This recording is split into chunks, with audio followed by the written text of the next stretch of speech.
So Apple's Keynote will be dropping later today, and I thought it would be dope to have one last look at iPhone 12 before iPhone 13 drops, and talk about what iPhone 13 may potentially look like before Apple drops it. So no, this won't be a spec readout.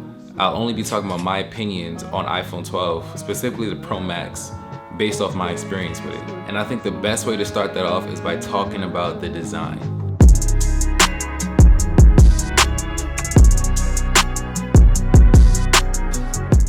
I think iPhone 12 Pro and iPhone 12 Pro Max are probably Apple's best designed iPhones since its inception. The frosted back, the surgical grade stainless steel, the boxy design. I feel like Apple just did a great job making it look and feel like a premium device. And of course, in true Apple fashion, the performance on this phone is ridiculous, so much so that it can't take advantage of the full power of the A14 Bionic chip because of the limitations that smartphones have. You just can't do as much that the power will allow it to do.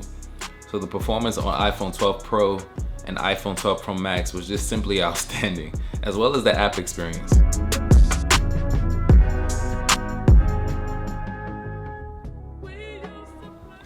Coming from Android, I was a little bit worried to switch to the iPhone 12 Pro just because, you know, as Android users, we love our display. I was scared from going from a punch hole to a notch. And you know, to my surprise, actually, it didn't interrupt the viewing experience. The display on the iPhone 12 Pro and Pro Max is actually really good. It has an XDR display, it's OLED, so you get that great contrast ratio. It has a peak brightness of up to 1200 nits, so outdoor use was fantastic. And Apple trademarked Ceramic Shield, which basically means that there is nano-sized ceramic crystals in the display that help reinforce it for better drop protection. That didn't mean better scratch protection, but I will say I've dropped my phone a bunch of times and it's yet to crack on me. But back to the notch. With everything going on with the world and us having to wear face masks, my experience with Face ID was kind of on and off. Obviously, it didn't work that well, so I would always have to put in my PIN. And I'm feeling what everybody's saying. I wish Apple would bring back Touch ID, just so we didn't have this problem. So although Face ID works really well, because of the times we're in, yeah, it was a mixed experience.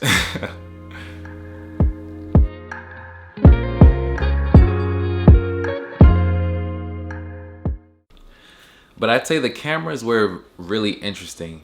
On the back, you have the triple camera setup, you have your main wide, then you have your telephoto, which is your zoom lens, and then you have the ultra wide angle lens.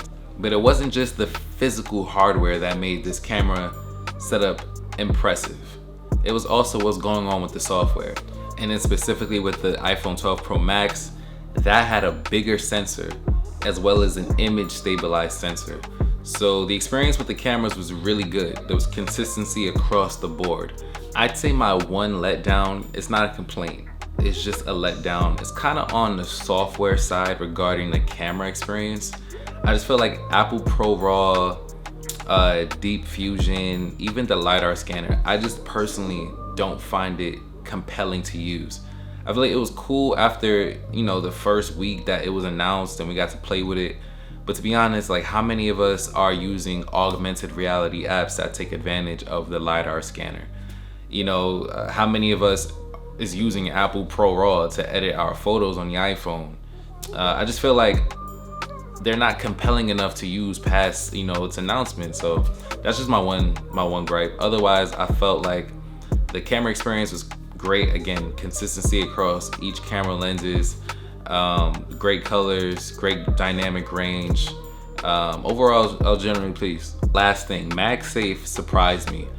There's so many MagSafe accessories and I really didn't expect to take advantage of it like that, but I love it. Just as a creative, there's so many tools that these companies are making that take advantage of MagSafe that enhance the experience. But I feel like the one thing that's kind of degrading over time is the battery life. I would say generally I do get through the day using my iPhone 12 Pro Max, but in my battery health settings, it hasn't even been a year that I've had this phone and my battery health is at 94%.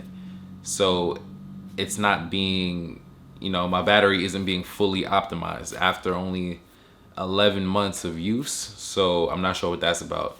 That could be something that MagSafe is causing, I'm not sure.